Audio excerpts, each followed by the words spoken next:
नमो भगवते वासुदेवाय नमः। प्रिय भक्तगण, राधे राधे। आपका मेरे चैनल में स्वागत। आज मैं फिर से उपस्थित हूँ कार्तिक मास की कथा अध्याय 20वां लेकर। आइए हम सुनते हैं माँ शारदा की प्रेरणा स्वयं सहाय कार्तिक महात्म्य का मैं सुनाऊँ यह 20वां अध्याय। अब राजा पृथु ने पूछा, हे देव ऋषि नारद, इसके बाद युद्ध में क्या हुआ था? वह दैत्य जलंधर किस प्रकार मारा गया? कृपया मुझे वह कथा सुनाइए। नारद जी बोले, जब गिरिजा वहां से अदृश्य हो गई और गंधर्वी माया भी विलीन हो गई, तब भगवान वृषभ ध्वज चैतन्य हो गए।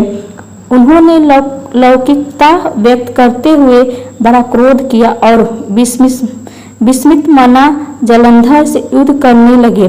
जलंधर शंकर के बाणों को काटने लगा, परंतु जब काट न सका तब उसने उन्हें मोहित करने के लिए माया की पार्वती का निर्माण कर अपने रथ पर बांध लिया। तब अपनी प्रिया पार्वती को इस प्रकार कष्ट में पड़ा देख लौकिक लीला दिखाते हुए शंकर जी व्याकुल हो गए।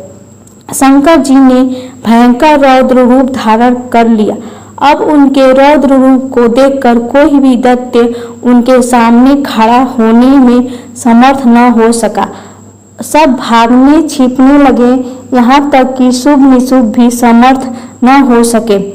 शिव जी ने उस शुभ निशुभ को साफ देखकर बड़ा धिक्कार और कहा, तुम दोनों ने मेरा बड़ा अपराध किया है। तुम युद्ध से भागते हो, भागते को मारना पाप है।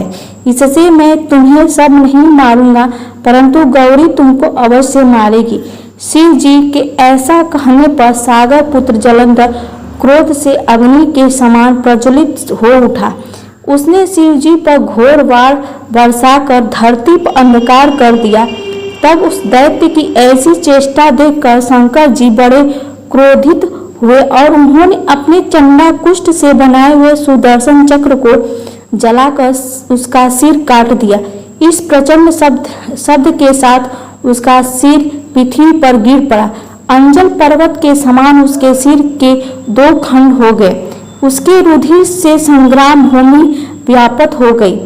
शिवाज्ञा से उसका रक्त और मांस महारव में जाकर रक्त का कुंड हो गया तथा उसके शरीर का तेज निकलकर शंकर जी में वैसे ही प्रवेश कर गया जैसे वृंदा का तेज गौरी के शरीर में प्रविष्ट हुआ था।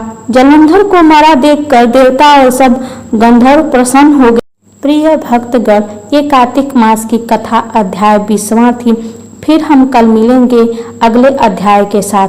अपना प्यार और स्नेह ऐसे ही बनाए रहिए, कथा सुनते रहिए, अपने जीवन को कृतार्थ करिए और कार्तिक मास में ब्रह्म मुहूर्त में स्नान और दीपदान करते रहिए और भगवान की पूजा आराधना करते रहिए और अपने धर्म संस्कृति से जुड़े रहिए।